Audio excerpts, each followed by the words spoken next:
शुरू करें। दोस्तों, 16 तारीख को 16 अप्रैल को हनुमान जन्मोत्सव पूरे देश में मनाया जा रहा था और 16 अप्रैल से लेकर आज तक बीजेपी एक ही नैरेटिव चला रही है कि दिल्ली के जहांगीरपुरी के अंदर दंगे हुए और उसका मास्टरमाइंड कोई अंसार नाम का आदमी है और एक फोटो दिखा रहे हैं जिसके अंदर अंसार ने बड़ी बड़ी मालाएं पहनी हुई हैं और उसने एक आम आदमी पार्टी की टोपी लगाई हुई और उस फोटो के बिना पे वो दो चीज साबित करने में लगी हुई है कि वो दंगा जो है उस दंगे का मास्टरमाइंड एक आदमी है जिसका नाम अंसार है और वो आदमी अंसार क्योंकि उसने कहीं पे आम आदमी पार्टी की टोपी पहनी हुई है इसलिए आम आदमी पार्टी ने दंगे कराए। आज मैं आपके सामने उसी तथाकथित मास्टरमाइंड की तस्वीरें लाया हूं। आप दिखा दो यहां पे। ये लाइट जला दो। वैसे यही वाली फोटो बहुत है, प्रोजेक्टर की जरूरत नहीं रहेगी मुझे। ये वो आदमी है जिसका नाम अंसार है और ये वो टोपी पहन के अंसार यहाँ पे दिख रहे हैं। और देखिए टोपी कितनी जम रही है इनके ऊपर। भारतीय जनता पार्टी की टोपी लगा के जहांगीरपुरी के दंगों के तथाकथित मास्टरमाइंड अंसार। और ये बात ये साबित करती है पुलिस की, चाहे वो दिल्ली की पुलिस हो, चाहे वो हिंदुस्तान की पुलिस हो, चाहे वो पूरी दुनिया में कहीं की पुलिस हो, कहीं पर कोई क्राइम होता है, कहीं पे कोई जुर्म होता है तो पुलिस अपनी तहकीकात कैसे करती है। कोई भी इन्वेस्टिगेटिंग एजेंसी किसी भी जुर्म की तहकीकात कहां से शुरू करती है कि इस जुर्म का, इस क्राइम का सबसे बड़ा प्राइम बेनिफिशियरी कौन है। किसी आदमी का खून हुआ तो इसके खून से किसको सबसे ज्यादा फायदा है। किसी के घर चोरी हुई तो इस चोरी से किसको सबसे ज्यादा फायदा है। अगर चोरी दिखाई गई मगर बेसिकली मर्डर किया गया तो इस मर्डर से किसका फायदा है। और हम ये बात पिछले कई सालों से कह रहे हैं और पिछली 16 तारीख से मैं रोज कह रहा हूं, सिर्फ दिल्ली में दंगे नहीं कराए गए, रामनवमी से लेकर हनुमान जयंती तक 7 राज्यों के अंदर दंगे कराए गए। महाराष्ट्र में दंगे कराए, कर्नाटका में दंगे कराए, गुजरात में दंगे कराए, मध्य प्रदेश में दंगे कराए, दिल्ली में दंगे कराए, सब जगह दंगे कराए जा रहे, केरला में दंगे कराए। इसका प्राइम बेनिफिशियरी कौन है। इन दंगों का फायदा किसको हो रहा है। कौन सी ऐसी पॉलिटिकल पार्टी है जो स्क्रिप्ट लेके बैठे हैं जिसके सारे के सारे प्रवक्ता टीवी चैनलों पर कि दंगे हो और इसका फायदा उठाया जाए। उनके व्हाट्सएप पर बनने वाले मैसेजेस तैयार रखे हुए हैं कि दंगा कराओ और ये वाला मैसेज भेजो, दंगा कराओ और इस तरीके से इसको वोटों के साथ जोड़ा जाए। वो पार्टी है भारतीय जनता पार्टी। हर दंगे का फायदा सिर्फ और सिर्फ भारतीय जनता पार्टी को होता है और भारतीय जनता पार्टी के नेता, इनके केंद्रीय मंत्री, इनके राष्ट्रीय अध्यक्ष, इनके प्रदेशों के अध्यक्ष, इनके मेंबर पार्लियामेंट, हर आदमी सिर्फ उस दंगे को किसी ना किसी तरीके से उसका राजनीतिक लाभ लेने में लगा हुआ था। और हम कह रहे थे कि ये दंगे भाजपा ने कराए और अब इसके क्या क्या सबूत है कि ये दंगे भाजपा ने कराए हैं। सबसे पहला सबूत, ये दंगे हो कैसे गए दिल्ली में। एक भीड़ जिसके अंदर जो लोग हैं वो ऐसे लोग तो नहीं है कि वो हनुमान जयंती की शोभा यात्रा वाले लोग हों। वो नई उम्र के गुंडे हैं, उनके हाथ में नंगी तलवारें हैं, उनके हाथ में चाकू हैं, उनके हाथ में अनलाइसेंस्ड गन है, उनके हाथ में देसी कट्टे हैं, उनके पास पुलिस की परमिशन नहीं है। दूसरी तरफ एक मस्जिद के ऊपर पत्थर रखे गए हैं, वहां पे लोगों के पास तमंचे हैं, वहां पे भी गुंडे मौजूद हैं जिनके पास गन है, उनके पास तलवारें हैं। तो दो धर्मों के गुंडे एक एरिया में इकट्ठे होते हैं, पुलिस के सामने वो तलवारें लहरा रहे हैं, चाकू लहरा रहे हैं, देसी कट्टे लहरा रहे हैं।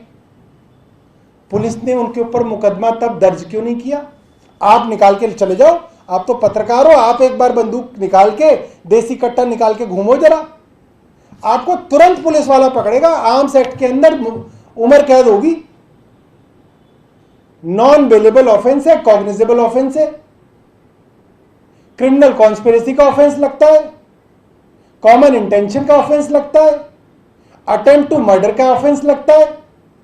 जमानत नहीं होगी 3 महीने तक अगर आप आर्म्स के साथ पकड़े जाओ रंगे हाथों।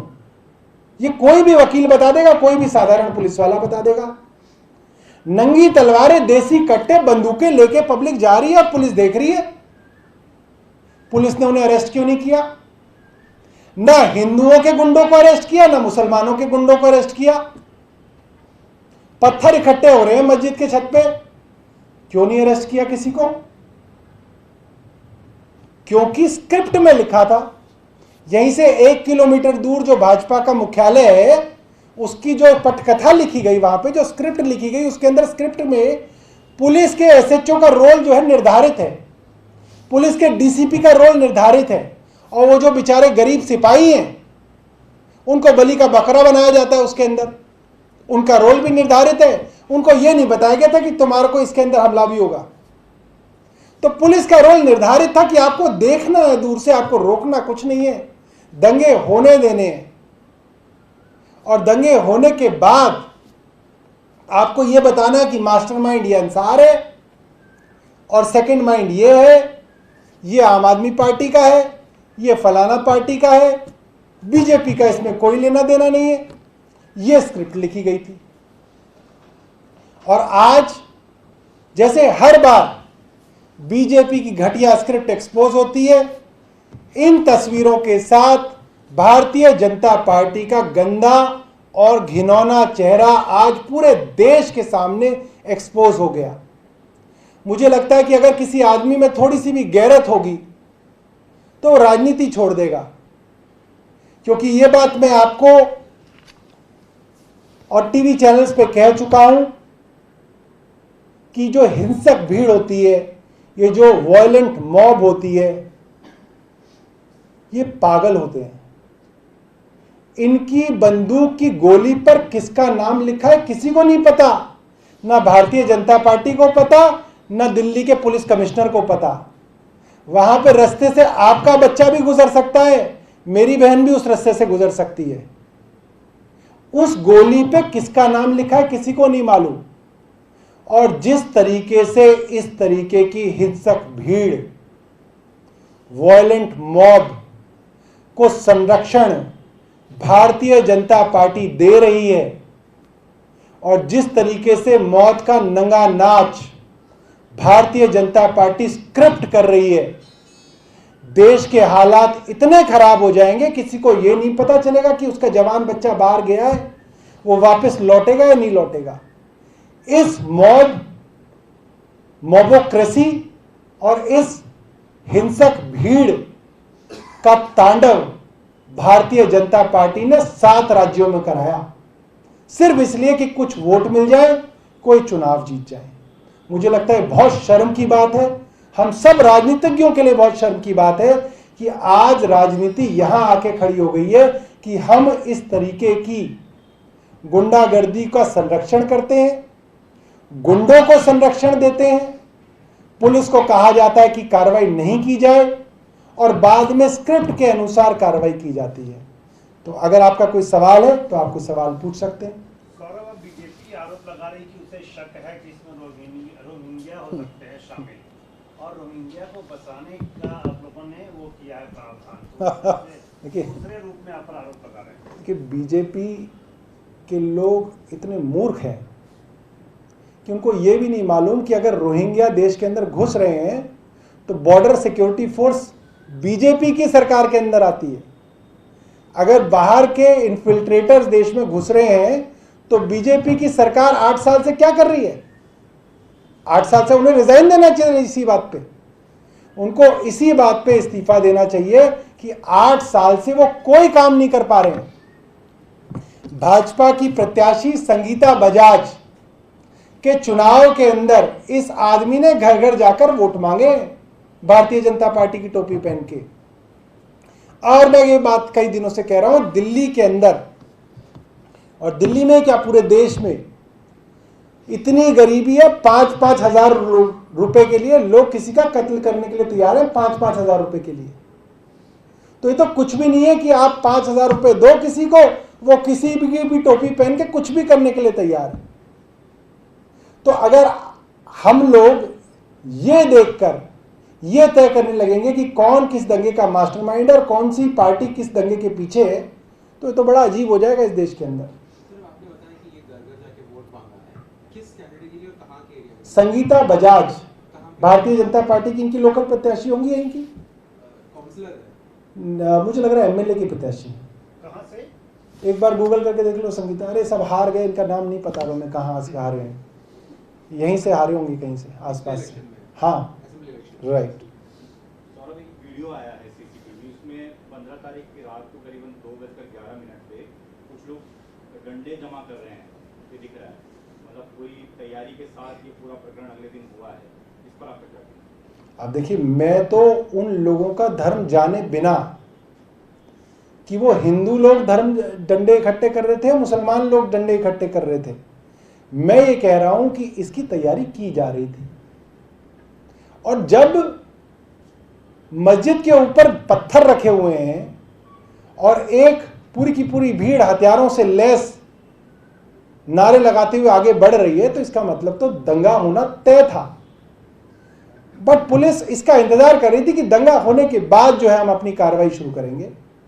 तो ये बात तो हो ही नहीं सकती कि इतने सारे लोग, करीब 1000 लोग यहां इकट्ठे हुए, करीब 1000 लोग मस्जिद में इकट्ठे हुए, दोनों तरफ हथियार आए, पत्थर आए, पुलिस वहां पे मौजूद होती है, इनकी इंटेलिजेंस का सिस्टम होता है, इनके पास मुखबिर होते हैं, हर मोहल्ले में पुलिस का मुखबिर होता है।